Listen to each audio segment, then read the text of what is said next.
Sa wakas sahod na. Kaso lang maliit eh. Paano ko kaya mapapagkasya to? Huling bigas na natin to. Bayaran na nga din pala ng kuryente tsaka ng tubig sa isang linggo. Tay, pasokan na rin po pala namin next week. Wala pa po akong gamit sa school. Tay, kapag sumahod po kayo, bili niyo po ako ng bagong sapatos ha. Baka sakaling mapapalaki ko pa to. Itaya ko kaya muna. Nako, paano kung natalo ka? Di mas lalo kang nahirapan. Pang-uwi na sa pamilya, napunta pa sa iba. Oo nga no. Sabi nga ng iba, pera na, naging bato pa. Susunod na nga lang pag may extra na akong pera.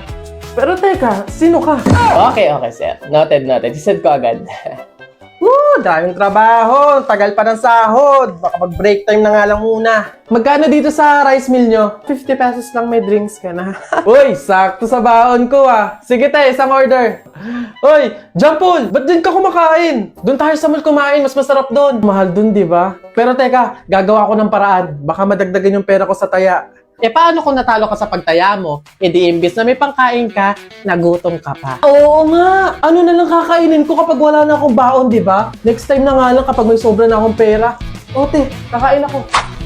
Pause muna sa gaming kung wala pang budget ha. Sa Digi Plus app tulad ng Bingo Plus, Arena Plus, and Game Zone, meron silang responsible gaming tools na pwede iset ang iyong daily limits para makatulong sa responsableng paglalaro.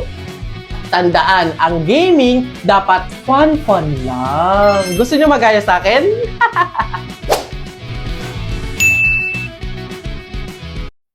Nay, pwede pa akong bumili ng ice cream? Anak, wala pa tayong budget para dyan.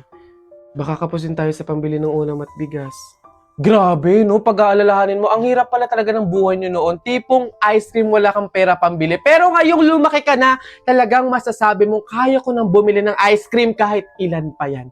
Nag-crave tuloy ako sa ice cream. Bibili nga ako. Ate, pabili nga po ng ice cream. Yung crispy balls po nila. Perfect talaga to ngayong tag-init, no? Ay, oo nga pala. Alam nyo ba na may pa-promo ang ice? Ito ang surprise sticks. Bibili lang kayo ng ice crispy balls or ng ice double chocolate crispy sa kahit saang sari-sari stores, partner stores. Once na nakabili na kayo, tignan nyo yung stick. Kung may words na nakalagay na chocolate sticks, ay makakatanggap kayo ng free ice chocolate stick. Check natin kung nanalo tayo. Bago ko tignan kung nanalo ba ako ng isa pang libreng ice cream, papakita ko muna at ipaparinig sa inyo kung gaano nga ba ka-crispy itong ice crispy balls. Pakinggan nyo ha, sobrang crispy. Moment of truth, tignan natin kung nanalo ko ng isa pang libreng ice cream. Oy! Panalo! Ayun na, may nakalagay na chocolate stick! Totoo nga! Patunay atin, nanalo pa ako ng isa pang libreng ice cream. So, bigay mo na yan. Akin na yung libreng ice cream na yan. Ayan, sino bang ayaw ng free ice cream, di ba? Kaya sugod na sa pinakamalapit na sari-sari stores, bumili ng Ice Crispy Balls at ng Ice Double Chocolate Crispy. Sumali sa promo para sa libreng ice cream! Hindi ko alam kung na-scam ba ako o nakatulong ako. Howdy mga human beings, so itong video na to is awareness to sa mga kagaya ko na content creator. Merong nag-reach out sa akin, nag-send siya sa akin ng business proposal, portfolio niya. Siya daw ay independent director / writer. So para paikliin natin yung kwento, ang mangyayari is magkakaroon ako ng team. Partnership, parang ganon. Kasi siya yung magiging scriptwriter ko, tapos na-recommend niya yung pinsan niya, which is magiging editor ko naman. So ayun, sa kagustuhan kong magkaroon ng team, di ba? Ang sarap sa feeling na parang ako yung content creator, meron akong scriptwriter, meron din akong editor. So ang mangyayari, magsushoot lang ako na magsushoot. Then ayun, sabi na nating nagkasundo na sa rate per week na script na isi-send, 2 content per week. Then ayun, sabi ko, kuya, next week tayo mag-start, okay, ng trabaho kasi hindi pa magaling yung ilong ko. Pinaderma ko kasi yung ilong ko, meron akong pinatanggal. So sugat siya ng 2 weeks, kaya sabi ko, hindi pa ako makakapag-shoot. So, aanhin yung pagbigay mo sa akin ng script kung hindi ko din naman agad masushoot kasi nga may sugat pa yung ilong ko. Sabi ko, next week tayo mag-start. Sa mga susunod na araw, chat siya ng chat. Sabi niya, kung pwede daw magkaroon ng retainer fee. Parang ano siya, payment first bago magbigay ng service. Sa unang trabaho namin, for example, ngayong week, babayaran ko muna siya bago niya ako bigyan ng script. Then sa mga susunod na work, wala na. Ang mangyayari na lang, service muna bago ko sila bayaran. Nag-call pa kami, nag-meeting talaga kami through call. Then ayun, excited na ako kasi sabi ko, next week magkakaroon na ako ng Team Ken Koy. Imagine, meron na akong scriptwriter, meron na akong editor, so hindi na ako mahihirapan mag-produce ng mga content. Then ayun nga, nangulit siya ng nangulit, araw-araw, kada linggo. Sabi ko nga next week, so araw-araw na lang siya nagta-chat, nagte-text. Nag-aalinlangan pa din ako kasi nga syempre, maglalabas ako eh. Kahit pag gaano kamura, kataas yung perang ilalabas mo, still maglalabas ka pa din. Sinasabi na kasi na parang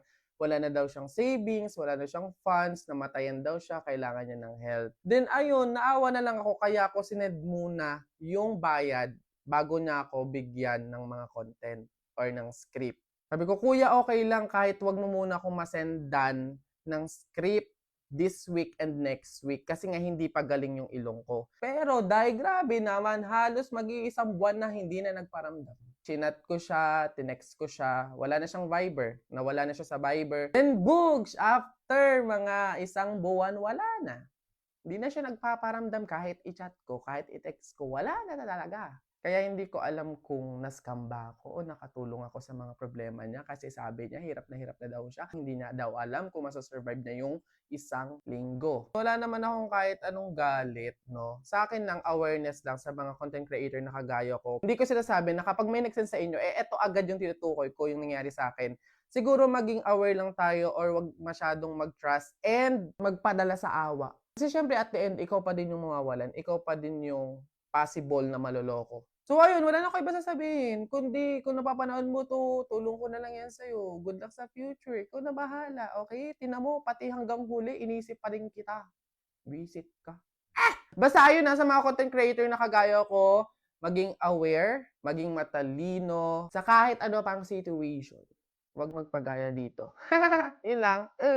Gusto ko na madaming taong makakilala sa akin. Gusto kong makapagbigay ng ngiti. Gusto kong makapagbigay ng saya. Ayan, dito ka, tas dito. Balang araw, makakabili din ako ng mga gamit para sa content ko. Okay na to. Ang kapal na mukha mo. Bakit mo sa akin ginawa ito? Pero okay lang naman. Anak? Ah. Kumain ka na ba? Oh, Nay, bakit po? anong ginagawa mo? Ba't ganyan itsura mo? Umayos ka nga! Wala po, Nay. May project lang po ako sa school. Yes! Whew. Finally, nakaipon din ako ng pambili nitong unang week ko para sa mga content ko. Oh, Oy, Tay, ano ba tong mga nakikita kong video mo na naka-upload dito? Alisin mo nga yan. Ano ba akala mo? Nakakatawa ka. Para kang tanga sa ginagawa mo. Nakakahiya ka. Burahin mo yan, ha? balang araw, makakakuha din ako ng suporta mula sa pamilya ko. Magiging proud din sila sa lahat ng ginagawa ko. Mas pagbutihin ko lang talaga. Kaya ko to. Nasimulan ko na eh. Ngayon pa ba ako susuko? Naniniwala ako na magbubunga din lahat ng sakripisyo ko.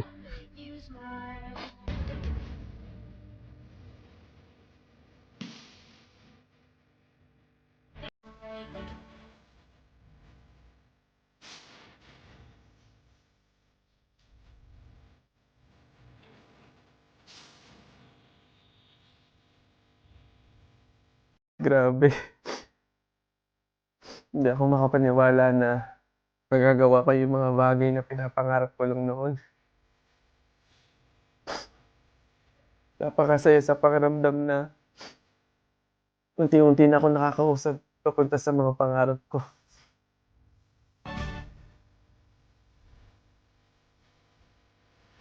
Anak, proud na proud kami sa'yo. Mapatawad mo man kami o hindi, humihingi pa rin kami ng kapatawaran sa lahat ng nasabi namin sa'yo. Anak, sa lahat ng gusto mo pang gawin sa buhay mo, basta ikakasaya mo. Nandito lang kami lagi para sumuporta sa'yo. Mahal na mahal ka namin, anak. Mahal na mahal ko po kayo, Nay. Tay, para po sa inyo to lahat.